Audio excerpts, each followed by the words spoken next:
कराची में लियाकताबाद सिंध गवर्नमेंट अस्पताल की ओपीडी में फ्रिज कंप्रेसर फटने और शॉर्ट सर्किट के बायस आतिशज़दगी का वाक़या पेश आया। अस्पताल अमले के 7 अफराद झुलस कर जख्मी हो गए। 3 जख्मियों की हालत नाजुक है। फायर ब्रिगेड की 2 गाड़ियों ने आग पर काबू पाया। खुर्रम गुलजार की रिपोर्ट देखिए।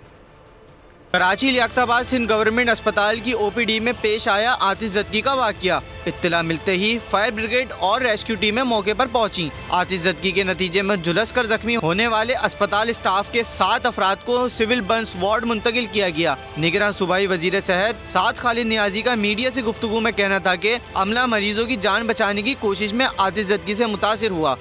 अनफॉर्चुनेटली इसमें हमारे 7 स्टाफ जो है ना वो जख्मी हुए, जिसमें से 4 जो हैं बहुत क्रिटिकल हैं। इसमें से 2 की बर्न्स जो हैं वो 100% है, एक का शायद 89% है और एक का 62% है। ये 4 बहुत सीरियसली हैं बर्न। एनी शाहिद के मुताबिक 3 जख्मियों की हालत नाजुक है। एक धमाके की आवाज़ सुन के ब्लड बैंक से जब मैं और मेरे कोलीग बाहर भागे हैं तो मैंने सिर्फ लोगों को बाहर निकलते हुए देखा है जलते हुए। हमारे जो 7-8 लोग झुलस के जख्मी हुए हैं उनमें से 3 सीरियस बताएं और 3 ICU में हैं वो। बाकी जो 5 हैं उनकी हालत भी बहुत ज़्यादा तसल्ली बख्श तो नहीं कही जा सकती।